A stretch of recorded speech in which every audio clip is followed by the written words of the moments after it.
Welcome to black recap. दोस्तों, आज की मूवी का नाम है श्याम सिंघा रॉय। ये मूवी थोड़ी सी थ्रिल, थोड़ा लव और ड्रामा का टोटल कॉम्बो है। इसकी कहानी का हैंगओवर आपके दिमाग से 3 दिन तक नहीं जाएगा, I am sure about it. तो चलिए शुरू करते हैं। और हाँ, अगर आप इस चैनल पे नए हैं तो इस चैनल को जरूर सब्सक्राइब कर लीजिए। चलिए शुरू करते हैं। मूवी की शुरुआत में हम वासु नाम के एक कैरेक्टर को देखते हैं। वासु एक एस्पायरिंग फिल्म डायरेक्टर है जो एक बड़े प्रोड्यूसर को इम्प्रेस करने के लिए काफी टाइम से एक शॉर्ट फिल्म के पीछे पड़ा है, लेकिन बेचारे को अपनी परफेक्ट शॉर्ट फिल्म के लिए परफेक्ट कैरेक्टर चाहिए जो उसे अभी तक नहीं मिला।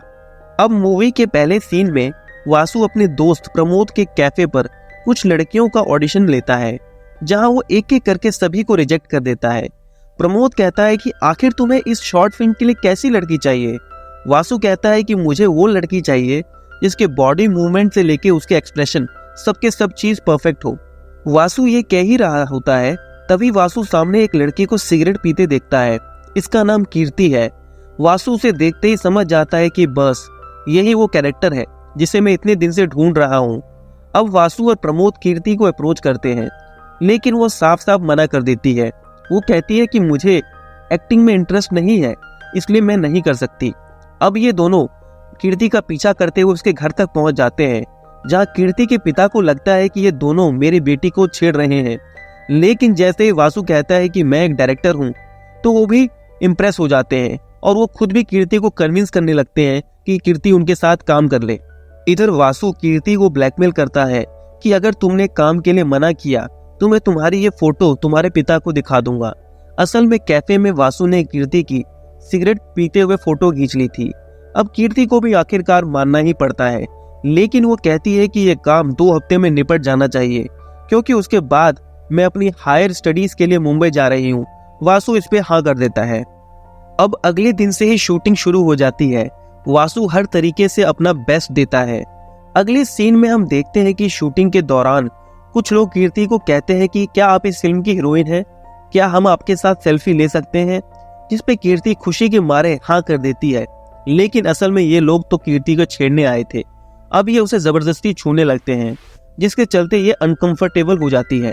थोड़ी देर तक तो वासु ये सब इग्नोर करता है, लेकिन उसे जैसे ही लगता है कि अब हद पार हो गई है, वासु अपने कैमरा स्टैंड के साथ सभी को मारने के लिए दौड़ता है। जिस बीच इनकी आपस में एक जबरदस्त फाइट होती है। अभी तक तो लड़ाई काफी हल्की फुल्की चल रही थी, लेकिन तभी एक आदमी वासु को सर पे पीछे से डंडा मार देता है। तभी वासु के दिमाग में सब कुछ ब्लैंक आउट हो जाता है। उसके कान से हल्का सा खून बहने लगता है। उसे अजीब अजीब तरह के शोर, मंदिर की घंटियां सुनाई देने लगती है और अब ऐसा लगता है कि वासु अपना होश खो बैठा है। अब वो एग्रेसिवली सभी को स्टैंड से जोर जोर से मारने लगता है।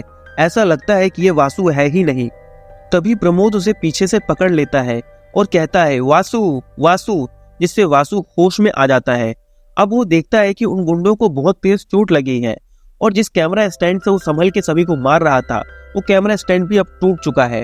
अगले सीन में वासु अपनी शॉर्ट फिल्म प्रोड्यूसर को दिखाता है, जो उसे काफी पसंद पड़ती है। अब प्रोड्यूसर उस पर पैसा लगाने के लिए रेडी हो जाता है और साथ ही उसे अगली स्क्रिप्ट महीने भर में खत्म करने को कहता है। अब वासु रोज कोशिश करता है कि वो एक अच्छी स्क्रिप्ट लिख सके, लेकिन उसे कोई नया आइडिया नहीं आता। अब महीना बीतने वाला होता है और प्रोड्यूसर का फोन आता है कि वासु अपनी स्क्रिप्ट लेके कल आ जाना, कल मुझे आउट ऑफ इंडिया निकलना है, फिर टाइम नहीं मिल पाएगा। अब वासु अपना रूम लॉक करके शराब पीते हुए फिर से स्क्रिप्ट लिखने की कोशिश करता है, लेकिन पूरी की पूरी शराब खत्म हो जाती है, लेकिन वासु स्क्रिप्ट लिख ही नहीं पाता। अब काफी देर बाद अचानक फिर से वासु के बिहेवियर में बदलाव आता है। उसके कान से फिर से खून बहने लगता है। वो अपनी मूंछ पर हाथ फेरते हुए एक पूरी की पूरी स्क्रिप्ट लिख डालता है। अगले दिन प्रोड्यूसर उसका स्क्रिप्ट पढ़ते ही इम्प्रेस हो जाता है। वो कहता है कि वासु तुम एक बहुत अच्छे राइटर हो और इस स्टोरी का क्लाइमेक्स तो माइंड ब्लोइंग है। अब इस पे हम दोनों मूवी बनाएंगे। अब इस खुशी में वासु अपने दोस्त प्रमोद और कीर्ति को अपने घर पे पार्टी देता है। यह कीर्ति वासु को इस बड़ी अचीवमेंट की खुशी में एक प्यारा सा पर्पल कलर का शर्ट देती है और कहती है कि जब तुम एक सक्सेसफुल डायरेक्टर बन जाओ तो उस दिन ये शर्ट पहनना, मुझे बहुत अच्छा लगेगा।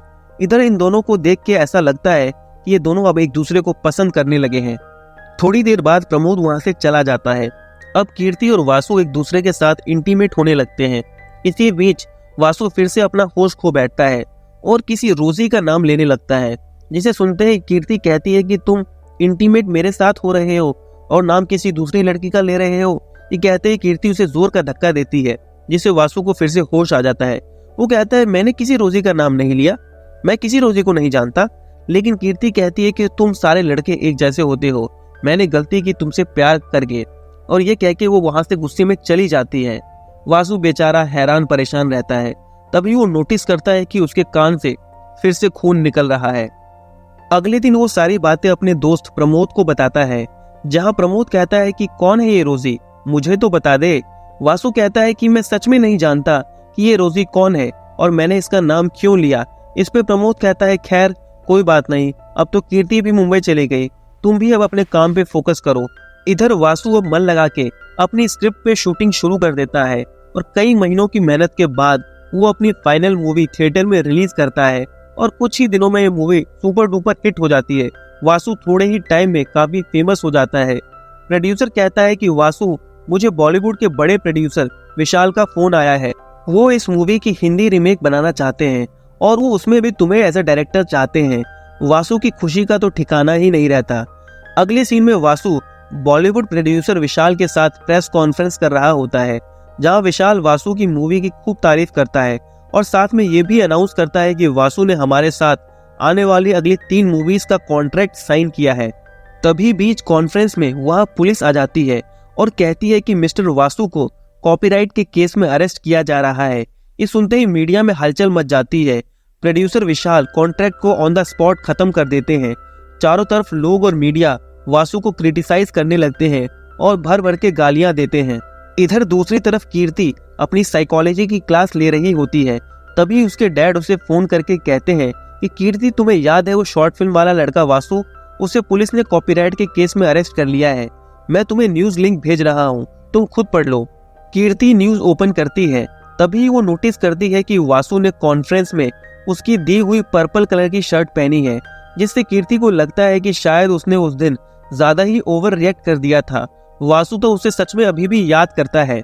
इधर वासु का दोस्त प्रमोद हर वकील को फोन करके देख लेता है, पर कोई उसका केस लेने को रेडी नहीं होता।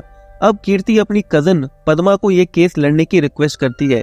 यहाँ पद्मा कहती है कि हालांकि मैं तुम्हारी कजन हूँ, लेकिन तुम लोग मुझे वैसे तो कभी याद नहीं करते, लेकिन जैसे ही तुम्हें कोई लीगल हेल्प चाहिए तभी तुरंत तुम्हें मेरी याद आ जाती है। खैर जो भी हो, मैं इस केस के लिए फीस चार्ज करूंगी।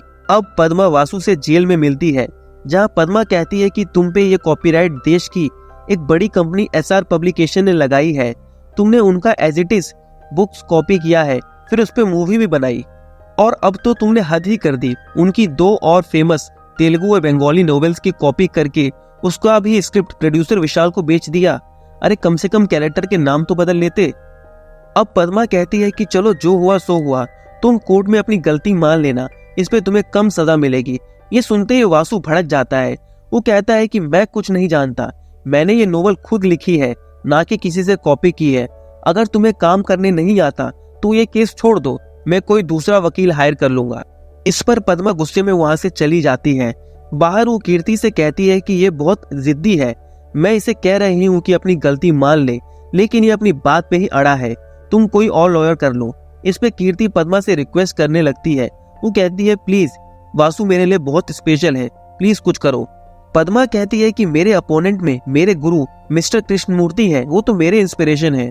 उनके सामने लड़ने का मतलब है साफ साफ केस हारना, लेकिन फिर भी मैं कोशिश करूंगी कि उसे बेल मिल जाए।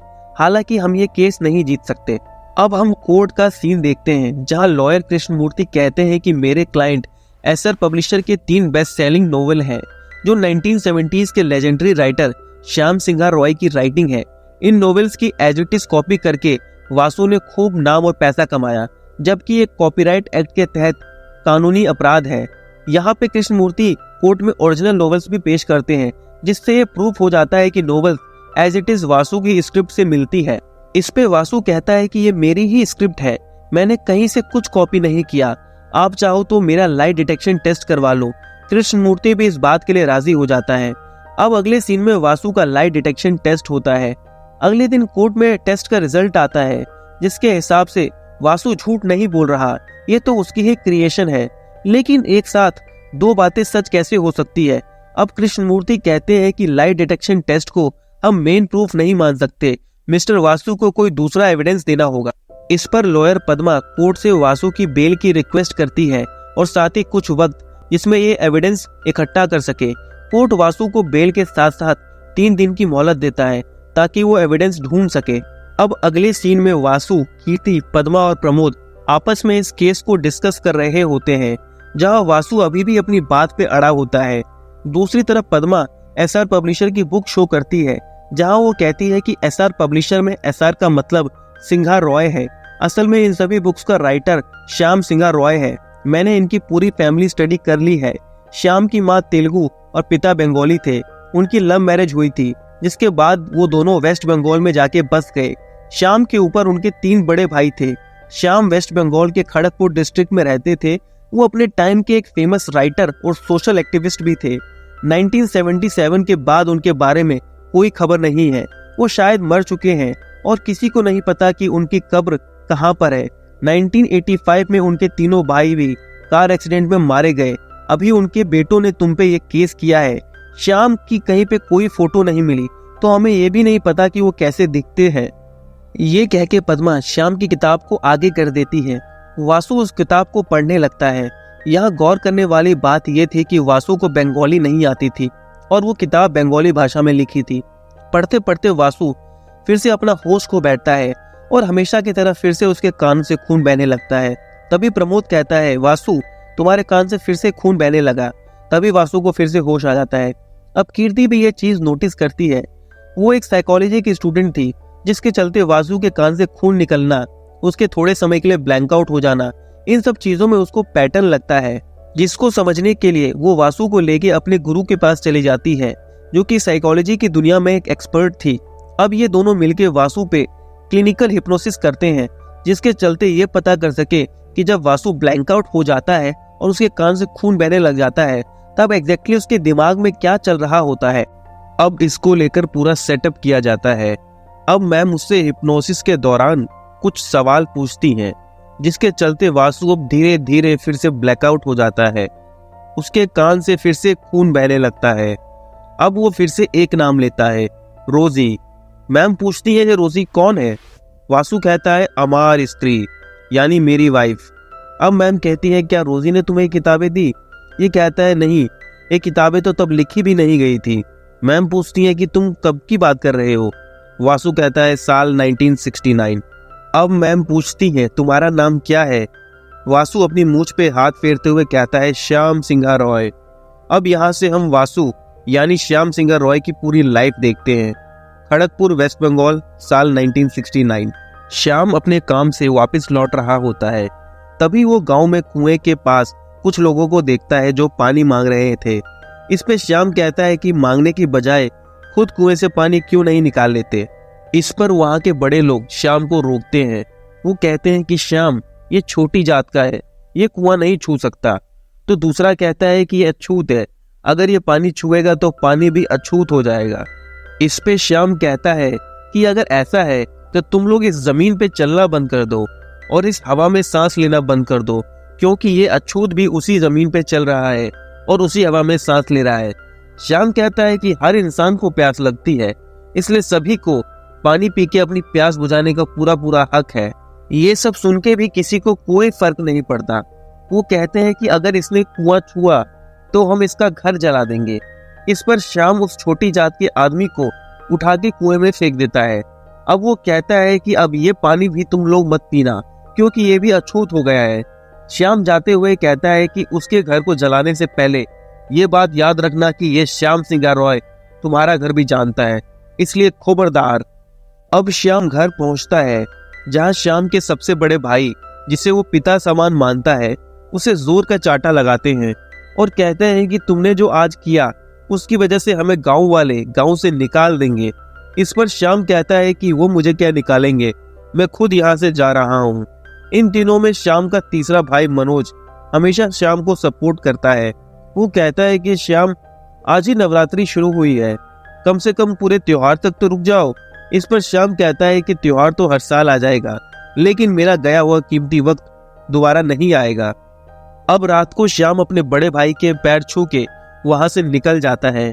श्याम जैसे ही अब नदी किनारे पहुंचता है तभी उसे पता लगता है कि नाव वाला वहां नहीं है। वो तो नवरात्रि के पहले दिन मंदिर में प्रोग्राम देखने गया है। अब श्याम भी ना चाहते हुए मंदिर पहुंच जाता है। मंदिर में काफी भीड़ होती है, जहां थोड़ी देर में कुछ लड़कियों का डांस शुरू हो जाता है।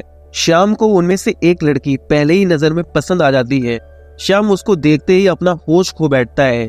डांस प्रोग्राम खत्म होने के बाद सभी लड़कियां मंदिर के अंदर चली जाती हैं। तभी नाव वाला श्याम के पास आके कहता है कि दादा, आप मुझे ढूंढ रहे थे। श्याम पूछता है ये लड़कियां अंदर क्यों गई, जिसपे नाव वाला कहता है कि ये सभी देवदासियां हैं जिन्हें बांग्लादेश से लाया गया है।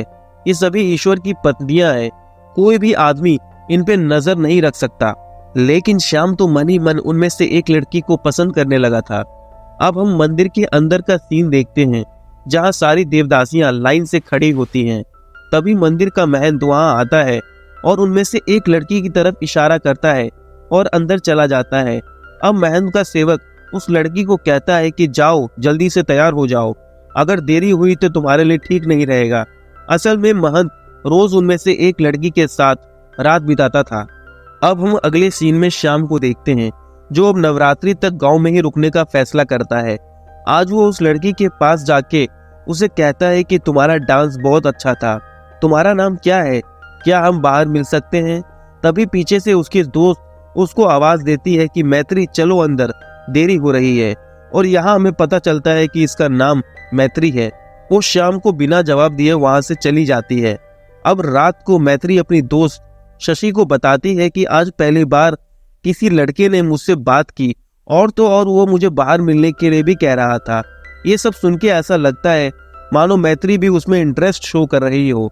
अगली रात मंदिर में देवदासियों की लीडर लोगों को एक नाटक कथा के दौरान बताती है कि हम देवदासियां हैं, ईश्वर की दासी, और ईश्वर का घर मंदिर ही हमारा घर है और इससे बाहर जाना हमें अलाउड नहीं।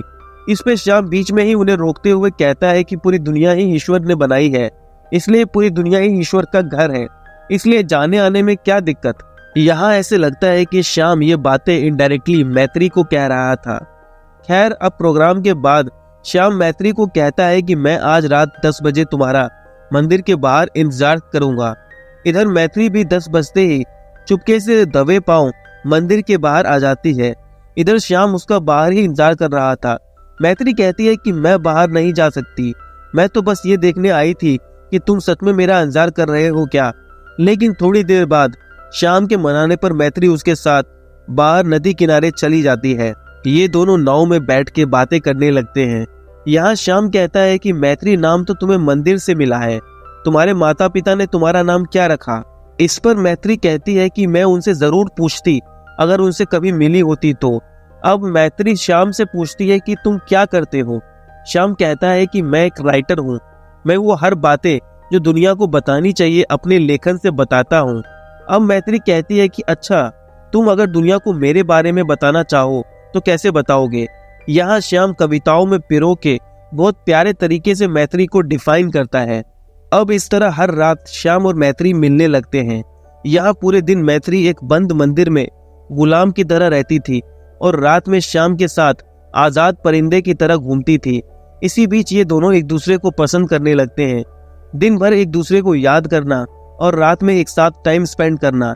एक रात गुलाब के बाग में श्याम मैत्री को कहता है कि तुम इस गुलाब की तरह हो जो अपनी खूबसूरती और प्यार चारों ओर बिखेरती हो, इसलिए आज से तुम्हारा नाम रोजी है। मैत्री को यह नाम बहुत पसंद पड़ता है। अब विजयदशमी से एक रात पहले रोजी और श्याम फिर से नदी किनारे मिलते हैं। रोजी को पता होता है कि कल के बाद उसकी ये आजादी चली जाएगी। श्याम उसको कहता है कि रोजी, तुम मेरे साथ कोलकाता चलो, हम दोनों शादी कर लेंगे और एक अच्छी लाइफ जिएंगे। रोजी कहती है कि मैं एक देवदासी हूँ, इसलिए ये पॉसिबल नहीं है। श्याम कहता है कि ये सब लोगों द्वारा बनाई गई कुरीतियां हैं।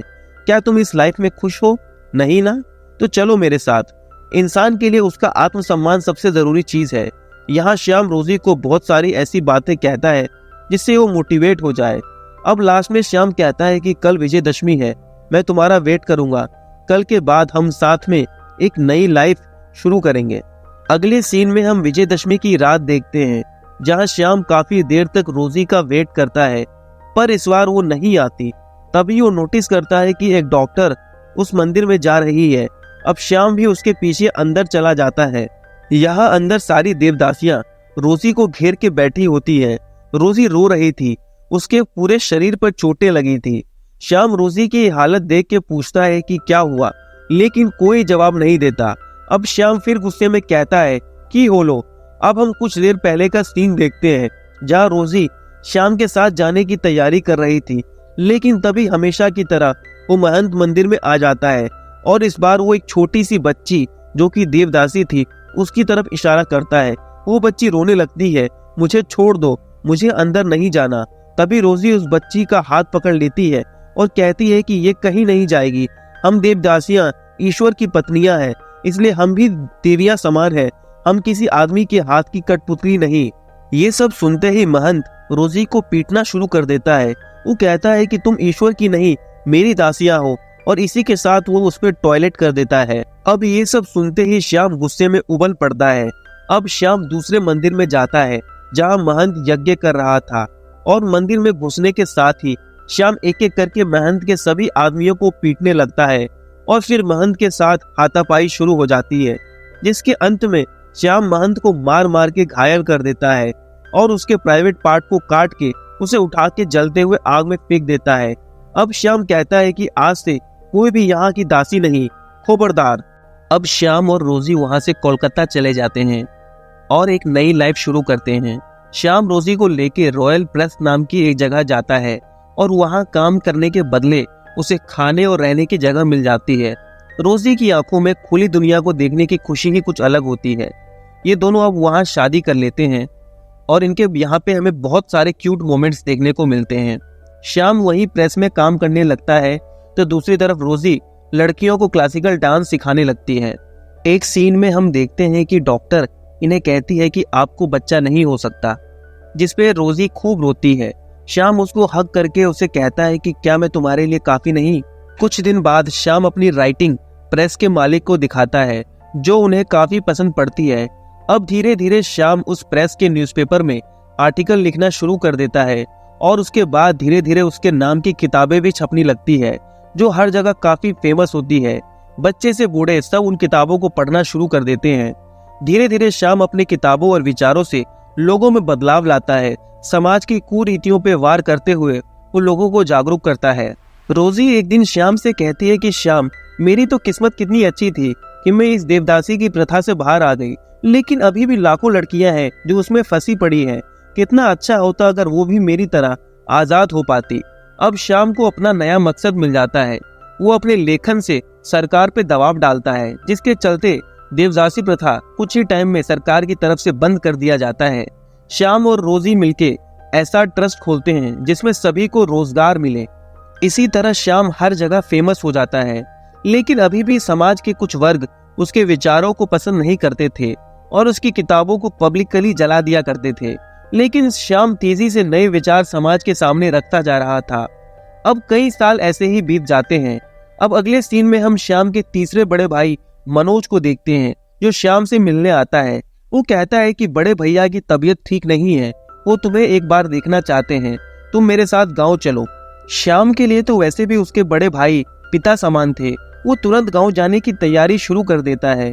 दूसरी तरफ रोजी कहती है कि प्लीज मत जाओ, उस गांव में हमने बहुत कुछ देखा, मुझे तो अजीब सा डर लग रहा है, वहां कहीं तुम्हारे साथ कुछ हो ना जाए।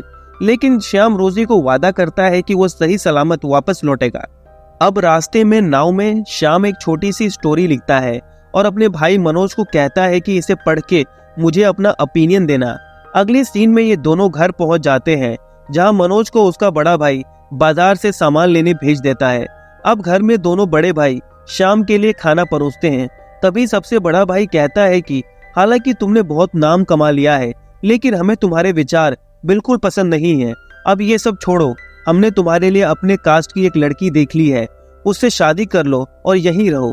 ये सुनते ही श्याम खाने पे से उठ जाता है और कहता है कि आपको पता है कि मेरी शादी हो चुकी है, अगर आपने मुझे इन सब चीजों के लिए यहाँ बुलाया तो मैं जा रहा हूँ। तभी ये दोनों मिलके उसे चाकू मार देते हैं।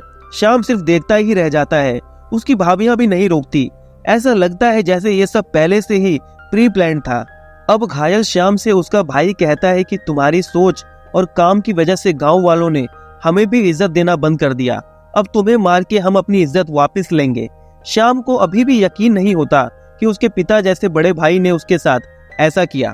तभी मनोज बाजार से आ जाता है। वो ये सब देख के रोने लगता है।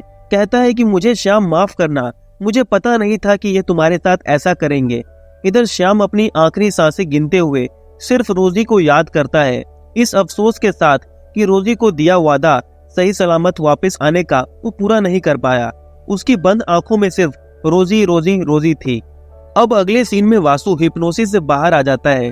वो कहता है कि मुझे रोजी को ढूंढने कोलकाता जाना है। वो दोबारा उसी प्रेस में जाता है जहां रोजी को श्याम ने छोड़ा था। यहाँ हमें पता लगता है कि अब रोजी यहाँ नहीं है। वो तो श्याम के वापस ना लौटने पे उसके पीछे पीछे चली गई थी उसे ढूंढने के लिए। अब वासु को लगता है कि शायद रोजी भी इस दुनिया में नहीं है। अब अगले दिन कोर्ट की डेट होती है जहां लॉयर कृष्णमूर्ति इन सारी बातों को सिर्फ मनगढ़ंत कहानी बताता है। वो कहता है कि पुनर्जन्म नाम की कोई चीज नहीं होती और वैसे भी कोर्ट तो सिर्फ एविडेंस पे यकीन करती है।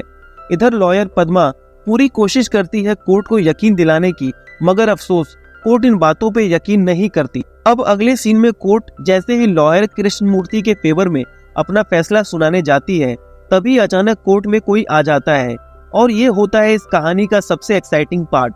असल में कार एक्सीडेंट में श्याम के तीनों बड़े भाई नहीं मरे थे। मनोज अभी भी जिंदा ही था। मनोज व्हील चेयर पे कोर्ट में आता है। मनोज सबसे पहले वासु को देखता है और वो समझ जाता है कि यही मेरा श्याम है। अब वो कोर्ट में ये गवाही देता है कि वासु ही श्याम है, यही मेरे भाई का पुनर्जन्म है, यही श्याम सिंघार रॉय है।